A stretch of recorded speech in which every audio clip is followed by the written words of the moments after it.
C'est l'événement incontournable à Kaysersberg, en Alsace. 250 000 visiteurs du monde entier se pressent chaque année sur les stands des artisans, commerçants et vendeurs de vin chaud. Mais cette année, dans ce petit village de 2700 habitants, pas de touristes, pas de marché de Noël. Dans les rues vides, bonjour, ça va? On entend seulement les quelques restaurateurs qui servent à emporter, entre midi et 2, des plats typiques de la région. Là, ils ont une fricassée de rognons de veau à la moutarde, avec des knefs.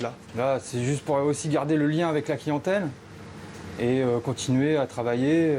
D'habitude, pendant le marché de Noël, le restaurant accueille 250 clients par jour, essentiellement des touristes.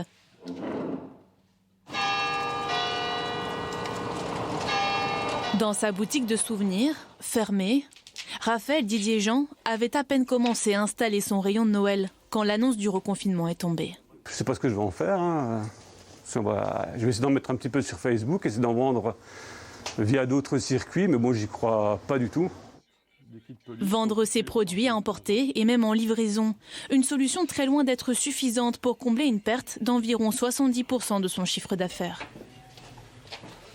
Le marché de Noël, c'est ce qui nous permet de vivre janvier, février, mars, avril. Donc c'est très important en fait, économiquement, pour l'Alsace et pour nous, petits commerçants, quoi. La vente en ligne, c'est également la solution qu'a imaginée l'Office du tourisme pour aider ses commerçants. Christophe Bergamini a créé ce site internet, un marché de Noël virtuel.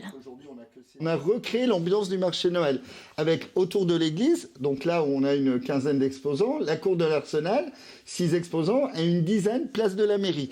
Au total, plus de 700 articles seront mis en ligne dès demain. Notre solution, elle est solidaire, elle va leur permettre d'écouler un petit peu de leurs marchandises et peut-être, je dis bien entre guillemets, essayer de leur sauver leur entreprise. En bas du village, Sylvie Grandjean compte bien profiter de l'occasion pour vendre ses traditionnelles couronnes de l'Avent.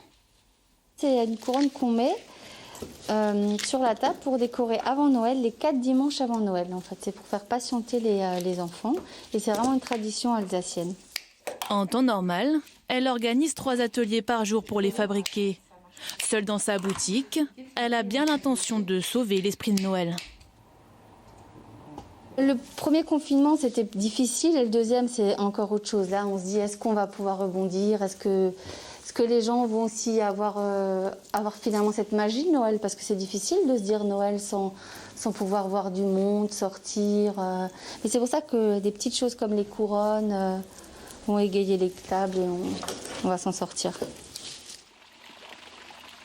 Pas de chalet donc, ni de vin chaud.